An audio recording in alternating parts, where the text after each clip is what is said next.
Check 1, 2. All right, everybody.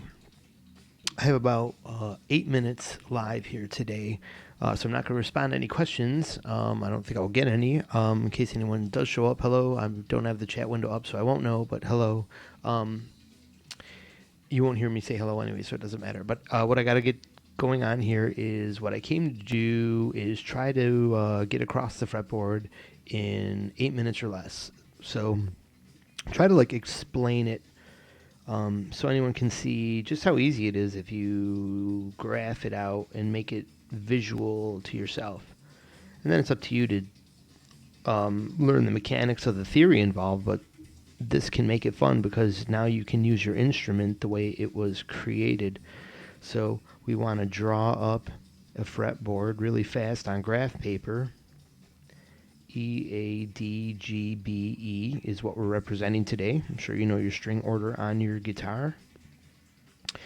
And we want to put the fret dots as they roll with the frets. Of course, the third fret has the first dot, 3, 5, 7, 9. If you can hear that background music, it'll probably get this video flagged. I hope it doesn't, but there is some Ozric Tentacles playing in the background. Great band. You should check them out. Years and years worth of albums. There's so much sound from this band. It's unreal. Okay. So there's a really crude fretboard as fast as I could make it. But let's kind of put that on hold for now. Let's know this shape of notes. We need 7 notes out of 12 to make a scale, right? That will cover like a song that's playing in the background. You could jam to this using probably 7 notes, a 7-note scale. So here we have 4 notes. So all we need to do is add 3 more to get to 7. And here we've added 4. And the reason we've done that is because one of these, the way it works on a guitar, is an octave. So we're just going to say that's, we're going to give it just say it's the D. Or actually, for this example, we should even just say it's note number 2. And 2 repeats there. So you've got, that therefore is 1, 2, 3, 4, 5. This is your 6, your 7, back to your 1. Okay? Can you remember that? This is your 1, your 2, your 3, your 4, your 5, your 2 repeats there. So you got an optional 2, and then one rule, one thing, the way this repeats on the fretboard creates this extension here. It's also helpful to know that whenever you're in what we're going to call the box, you're actually connected to the 6 is also, I'm sorry, the 5 is also right here, octaves. There's your octave pattern on a guitar, and there's your 6 right here. So, for example, your octave pattern for the brand new people.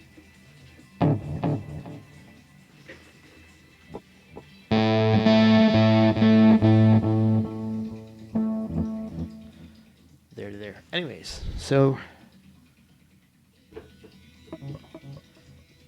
are you seeing the crazy here, huh? I'm trying to grow my hair long, and it's in that transitional phase where it just looks like craziness. Anyways, so we got to get on with this. So just remember your square and that pattern. All we really need to know is the original pattern is what you want to think about. This square pattern. Now, we want to know about this, how it stacks on the fretboard in 2 rows, 2 diagonal rows. Once you know these 2 diagonal rows, you can use that concept to navigate any point on your fretboard in the solo of all the good notes that will work, and also in between all those good notes, you'll understand where all the sour grapes are that can get turned back into a good note, or you can bend or do whatever the hell you want with those. Your choice. That's where your music comes in. So what we've got here is putting that box anywhere. Let's just say we found out that we wanted to play here. And here's why we would maybe want to play here. What note is this right here? That's a B, right? Let's see, E, F, G, A, B. Okay, so we put this note on B. And why am I pointing to this box? Why am I making this one? Well, remember, that's the 1. So if we were dealing with the 1 of a key, that's the do, or we can even think of it like this: do, re, mi, fa, so, la, ti.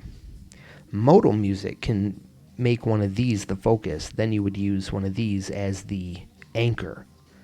In this instance, I'm using a normal major scale, do, re, mi, fa, sol, la, ti, do, that starts in the box 1. It's always this box. So in this example, we could call this the key, the major key of B, because I've mounted this square on that box. Make sense? And the implications there are that all you need is your lower string here, the E, the low E, and all the notes on it to basically have any key under your fingertips, any key you need,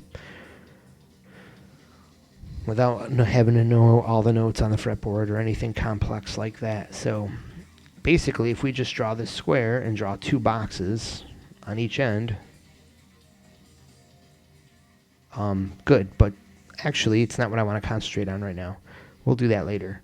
Let's go with the rules of the square. The square moves in those 2 diagonal boxes. So stack your boxes here, and you would normally do it here because they always connect at the corner, but remember, the G and the B string have a shift, right? So that's why you tune on the 4th fret right there, you know, for the beginners. Okay, so because that's who this is ultimately geared for. Like, people who know nothing can totally jump on board with someone could just explain it to them simply and make it visual. Okay, so there's 3 boxes in a row. We need 1 more diagonal row, and then we can plug everything else in. So instead of it'd be too easy if it was just another bunch of squares. I needed to have heard this before, but it doesn't work exactly like that. The code's kind of hidden. You have this square box here is, 721. I'm going too slow. You go here, as is above, so is below, there. Now, remember the shift, so that breaks up the box, but that's still the box. And then you're here. So now if we plug in those 2 brackets on the end of each box, we should theoretically have every note on the fretboard of our scale filled. So there's 2, there's 1. All right, so here's a box. Put the 2 on this end, put the 2 on that end. We've covered our 1, 2, 3 row, our first, the whole box row, and then the broken box row. Really you can call that like the whole box row because the boxes stay, whole. They just have that little broken skip. And then, in this one, broken box, 1 good box, another split box, and half a broken box, which always means that as is above, so is below. We're here, and we don't need to know anything more information because it's a repeat of what was already there. Bingo. So now we fill in that note, 2 on each side, 2 on each side. Let's take this box here and put, we're going to have to put 1 here and 1 there to get our 2 on each side. This one would be that one. And 2, so 1 will go there. There would be another note here and another 2 there for the square, but it doesn't work like that. And this one's hard to see, so I'm going to start putting dots in the boxes so you guys can see that clearly. So if there was another box that should be here, then you would get this note right there. And with that, you've completed your fretboard from one end to the other. You already know this area here because you know that area there, and you know this area here because you know this area there. Boom. And that's all I wanted to show you. I got to go to work, but that is getting across your fretboard. And the last thing I'll do for maybe the bewildered that are still wondering what the hell just happened, kind of color it in there. See, like your square box, this row of boxes,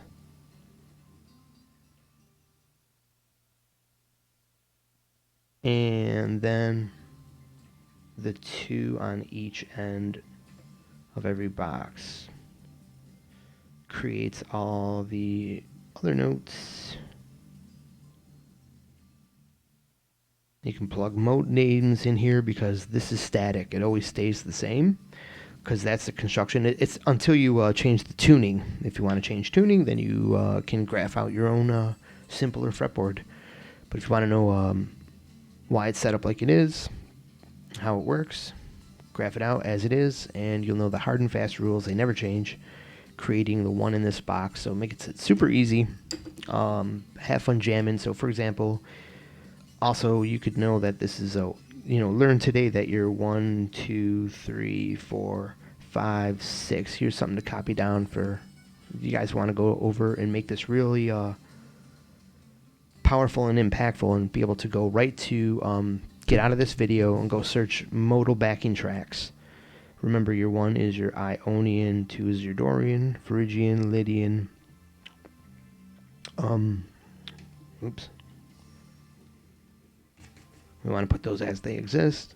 Skip a note for Mixolydian. Your 6 is Aeolian. Your 7, that you're not going to worry about, is Locrian. We'll put a little X there. So go to your favorite backing track. Find a X note Lydian scale, right? So find X note on your guitar, the one you chose, and then put the L there. So L is 4, so put the 4 on that note. So for perhaps you chose F Lydian, you're going to mount this 4 on an F, and that formula should work. Or if it's Dorian, you're going to put the 2 on the note you chose, and you can jam that scale. Hope it works. Let me know in the comments below. Please smash the like button and the subscribe button, because that gets the algorithm to actually pick up this video and get it out to the masses, and I'd really appreciate that. And subscribe, and think about Patreon if you want. I'd really appreciate that, because every little bit helps this stuff get moving forward and get more professional. Have a great day. Peace.